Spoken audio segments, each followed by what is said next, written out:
अगर आपने बरेलवी आलिम की इस बात को गौर से सुन लिया, समझ लिया, तो आप दीन इस्लाम की जड़ को समझ जाएंगे। जरा आप इनकी बात को गौर से सुनिए और इस वीडियो को ज्यादा से ज्यादा अपने दोस्तों के साथ शेयर जरूर करें। अल्लाह क्या नहीं पूछा जाएगा उर्स किया था कि नहीं, अल्लाह क्या नहीं पूछा जाएगा चादर चढ़ाया था कि नहीं, अल्लाह क्या नहीं पूछा जाएगा ताजिया बनाया था कि नहीं, अल्लाह क्या नहीं पूछा जाएगा न्यास फातिहा किया था कि नहीं। साफ साफ सुनो।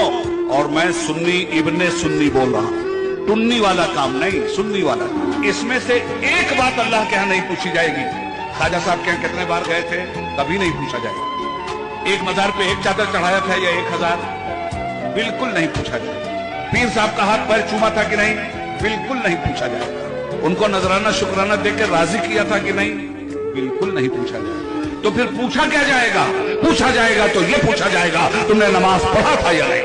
जो काम बिल्कुल जरूरी है उसे गैर जरूरी समझ लिया मुसलमानों ने, और जिस काम के बारे में कोई पूछताछ नहीं है उसको फर्ज समझ के ये कौम कर रही है।